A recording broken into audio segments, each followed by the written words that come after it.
When Farmer Oak smiled, the corners of his mouth spread till they were within an unimportant distance of his ears. His eyes were reduced to chinks, and diverging wrinkles appeared round them, extending upon his countenance like the rays in a rudimentary sketch of the rising sun. His Christian name was Gabriel, and on working days he was a young man of sound judgment, easy motions, proper dress, and general good character. On Sundays he was a man of misty views, rather given to postponing, and hampered by his best clothes and umbrella. Upon the whole, one who felt himself to occupy morally that vast middle space of Laodicean neutrality which lay between the communion people of the parish and the drunken section. That is, he went to church, but yawned privately by the time the congregation reached the Nicene Creed, and thought of what there would be for dinner when he meant to be listening to the sermon. Or, to state his character as it stood in the scale of public opinion, when his friends and critics were in tantrums, he was considered rather a bad man. When they were pleased, he was rather a good man. When they were neither, he was a man whose moral colour was a kind of pepper and salt mixture. Since he lived 6 times as many working days as Sundays, Oak's appearance in his old clothes was most peculiarly his own, the mental picture formed by his neighbours in imagining him being always dressed in that way.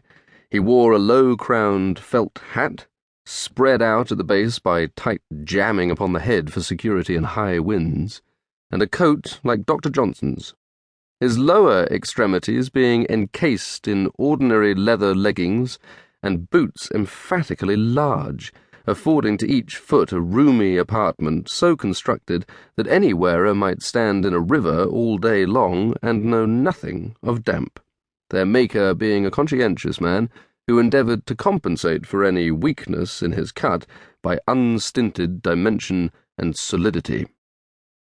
Mr. Oak carried about him, by way of watch, what may be called a small silver clock. In other words, it was a watch as to shape and intention, and a small clock as to size. This instrument, being several years older than Oak's grandfather, had the peculiarity of going either too fast or not at all. The smaller of its hands, too, occasionally slipped round on the pivot, and thus, though the minutes were told with precision, nobody could be quite certain of the hour they belonged to. The stopping peculiarity of his watch Oak remedied by thumps and shakes, and he escaped any evil consequences from the other 2 defects by constant comparisons with and observations of the sun and stars, and by pressing his face close to the glass of his neighbours' windows till he could discern the hour marked by the green-faced timekeepers within. It may be mentioned that Oak's fob, being difficult of access, by reason of its somewhat high situation in the waistband of his trousers, which also lay at a remote height under his waistcoat, the watch was as a necessity pulled out by throwing the body to one side, compressing the mouth and face to a mere mass of ruddy flesh on account of the exertion required, and drawing up the watch by its chain like a bucket from a well.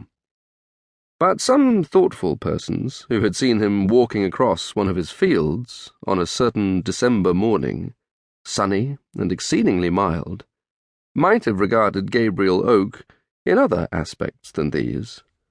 In his face, one might notice that many of the hues and curves of youth had tarried on to manhood. There even remained in his remoter crannies some relics of the boy. His height and breadth would have been sufficient to make his presence imposing, had they been exhibited with due consideration. But there is a way some men have, rural and urban alike, for which the mind is more responsible than flesh and sinew. It is a way of curtailing their dimensions by their manner of showing them, and from a quiet modesty that would have become a vestal, which seemed continually to impress upon him that he had no great claim on the world's room, Oak walked unassumingly, and with a faintly perceptible bend, yet distinct from a bowing of the shoulders. This may be said to be a defect in an individual.